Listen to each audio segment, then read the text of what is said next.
Welcome to my channel. Spoilers ahead. The film begins with three students Shun, Amaya and Ichika, as a voiceover plays in the background of a student complaining to God about his dull and boring life. The next day, we are taken to the student's school, where a Daruma doll has forced them into playing a game of red light green light, which the penalty of losing is death. If the doll sees someone moving, it explodes. Their heads and numerous marbles come out of the dead ones, bodies making movement for the others hard. Seeing this, Shun prays to God to return to his old, boring life to him, but in vain. As the game continues, Shun's classmates slowly start dying one by one, as they're seen by the Daruma doll while moving. A gamer of the class explains that the Daruma doll has a button on its back to win the game. They probably have to press it without being seen. Moving by the doll should notices a timer above the button and alerts the others saying they don't have much time. Many of the classmates thus rush to press the button, but the doll turns every time it senses movement and kills anyone it sees. The game continues for a while, and each and every classmate except Shun and the gamer are killed. Moreover, the ground is now completely covered with marbles. Thus, reaching the doll without slipping is impossible. The gamer comes up with the plan. He tells Shun to step on him and the corpses and quickly press the button. As the time nears the end, Shun masters some courage and jumps over the people. He successfully presses the button, thus ending the game. The survivors start celebrating the victory, but the doll explodes the gamer's head, leaving Shun as the only survivor. The doll tells him that he's the only victor as he's the one who pressed the button. Shun looks at the corpses of all of his classmates, horrified. We are taken back in time when life is boring and everything was normal. Shun, who seems extremely fed up with his life, sits in his living room playing video games. When the game ends, he sighs, unable to take the boredom, and starts changing TV channels at school. He meets up with his gamer friend. Another one of Shun's friend passes by him and smiles at him.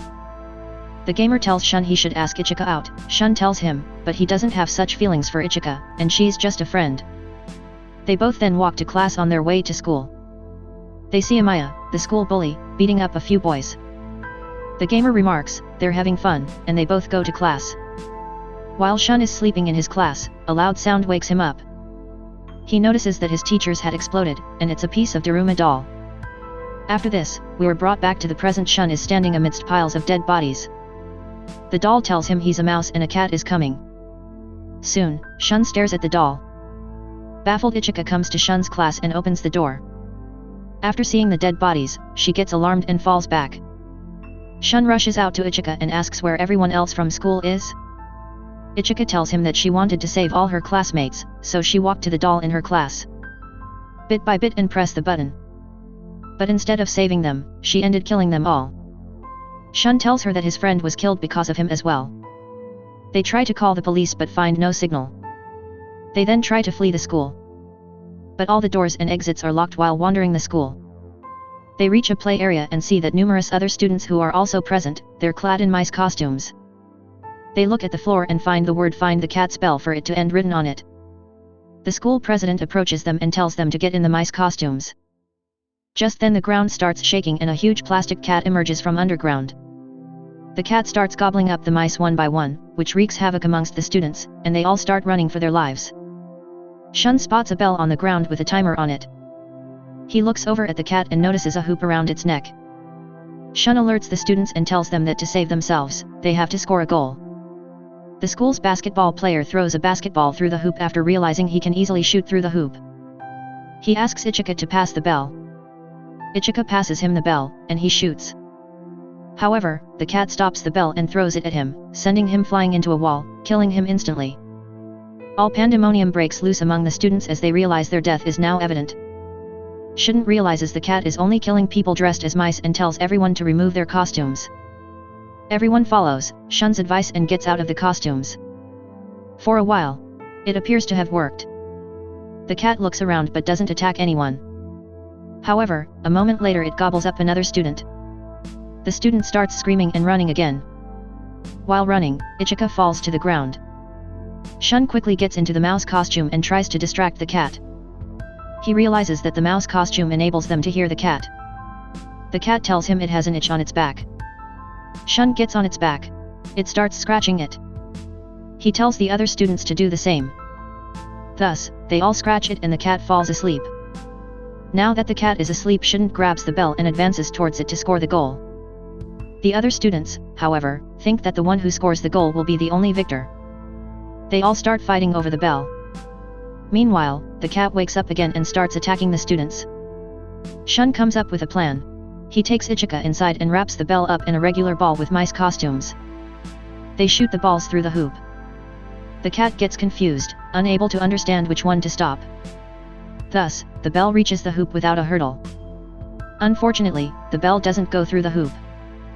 Another boy called Amaya suddenly appears and scores a goal immediately. The cat then declares Amaya, Ichika, and Shun the winners of the game. Shun asks what will happen to the others, but before they can answer, Amaya kills all the losers, Amaya says. Only the strongest of them will survive. That is God's will. Amaya tells Shun that he and Shun are alike as they have what it takes to survive. Ichika tells Amaya that Shun is far better than him, and he is stronger, smarter, and kinder. Amaya is infuriated by this and Ichika with a knife, but the cat expels the gas from its mouth, which knocks them all out all around the country. The media is shown reporting these terrifying deaths as terrorist attacks, while the others present the theories of alien invasions. As some homeless men sit listening to the radio malfunctions, another homeless man approaches them and touches the radio and immediately makes it start working again. The media reveals that the survivors of these incidents are being called God's children because of their abilities to have enabled them to survive in tough situations. It's also revealed that the survivors are being taken away in a huge flying cubes which nobody has been able to open despite all kinds of tries. Shun wakes up in one of the cubes. Among the other survivors he finds Takumi, his childhood friend, along with them a very intelligent and arrogant student and a very shy and timid girl. Also present in the cube. Shun gets up and tries to get out of the cube, but the arrogant student tells them that only winning the next game can get them out. He tells them that the winners of the game will be considered God's children, and that he, because of his extraordinary brain, will of course be won through a screen. They're told that they have to find keys to escape. Just then a door opens and wooden dolls come through it. They tell the students the rules of the new game. The students will sit blindfolded and the dolls will circle them singing songs. When the song stops, the students will have to tell the name of the doll behind them. The game starts in. The arrogant one is the first to go. The dolls blindfold him and move around him singing a song. When they stop, he isn't able to correctly name the one behind him. The dolls take over his body and make him bash his head on the ground until he dies. They then move to the timid girl. She tries to avoid the game first, but when the dolls threaten to kill her, she agrees to play. However, she is also not able to name a doll once again, and the game ends and they kill her by tackling over her body. The dolls approach to coming next, but Shouldn't asks to go first. Shouldn't manages to trick the doll behind and speak before the time ends. Thus, he names it correctly and wins the game. The dolls explode, leaving behind a key which Shouldn't grabs and goes upside with Takumi. Outside, they see a guy being chased by another scary doll. The guy comes to them and tells them to hold hands if the doll can't hurt them. They follow his advice and the doll leaves. Shun looks at the cup handle Takumi is wearing and has a flashback. In the flashback to Takumi goes to a rooftop to commit suicide. She sees Shun. They're smashing crockery into the wall to vent his anger. He offers her a cup to do the same. She nears him and starts breaking the crockery with him, which makes her feel much better. Presently, she's wearing the cup's handle around her neck. Ichika comes to the group running from the scary doll in a different room. They find two boys who tell them that the 7 keys are required to open the gate to escape. They count the keys and realize they only have 4. In the meantime, Amaya arrives holding the boy's hand with 3 more keys. As soon as he reaches the gate, he kills the other boy, saying he no longer needs him. They all use the keys to open the door and are sent for the next game. Here we learned that all games are being shown live to the country. The survivors are sent into an icy room where they see a huge plastic polar bear. The bear tells them that they will be playing a game of truths. The one who lies will be killed. The bear asks them all their favorite food. When they reply a guy is suspected of lying, the bear asks them to name a person they think is lying and they name him. Thus, the boy is killed. Next, the bear asks who in the room like Shun, to which all those who know Shouldn't, including Takumi, say they like him. The others who don't know Shun say they don't. The bear says that one of them is a traitor who's lying to make them lose. The participants come to the conclusion that Takumi couldn't like Shun since they haven't been in contact for years. Shun tries to stop them, but they named Takumi and she is killed. Broken by the loss of his friends, Shun tells the bear that the traitor and liar is none other than himself. This turns out to be the truth.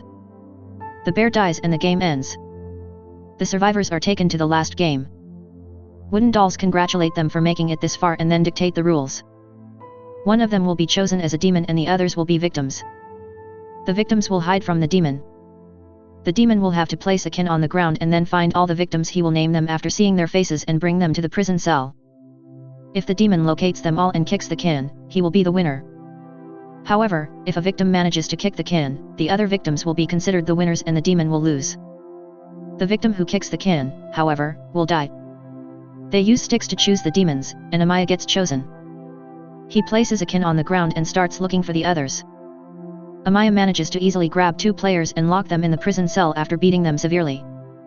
He then goes after Shun and Ichika presents herself to Amaya to save Shun's life. Amaya takes her to the prison cell and shouts to a hidden Shin. The Amaya does not need to catch him to win the game, and if Shun wants to win as well, he should stay hidden. Shun comes out anyways wearing armor to hide his face. Amaya ridicules him for this, saying he can easily take off his helmet and name him. He then proceeds to walk towards him and pulls off his helmet. Shun attaches the armor's chain to Amaya and reveals that the armor is not meant to keep him hidden. Shun then jumps into the water, dragging Amaya with him. Amaya tries to pull the armor back up with all of his might, but Shun, who had managed to get out of the armor, climbs back up and weakly walks to the kin to kick it. Amaya manages to break free of the chain and is shown to the kin. They both run into it. But Shun manages to kick it before Amaya. They prepare themselves for the explosion, but it doesn't happen. The dolls then declare the game over and name everyone except Amaya. As winners, they reveal that they had lied about the explosion part to make the game more interesting. Amaya grabs one of the dolls in rage and says he cannot die as he has been chosen by God. The dolls start laughing and said nobody was supposed to die. They just wanted to play the dolls, then start laughing hysterically. The survivors look at the sky, which slowly gets decorated by fireworks. The dolls give them ice cream to celebrate. They watch the fireworks and eat the ice cream. While eating the ice cream, Shun gathers up his courage and asks Ichika out. Ichika gladly agrees when their ice cream sticks are visible. They see that they have something written on them. The dolls reveal that though they have made it this far to be the winner, they need luck.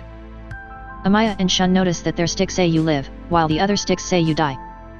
A doll then kills the others, including Ichika. Shun watches with wide eyes as Ichika disappears into nothingness in front of him. Shun and Amaya are then brought back to the ground where the people welcome them, excitingly calling them legends. Shun starts to deny the existence of God after this, but the doll tells them that he is wrong, that God does exist. The same homeless man from earlier has shown, indicating that he was God. Shun looks over at him and the film ends. Subscribe for more videos like this, turn on notifications and leave it like to help the channel out. Thank you for watching.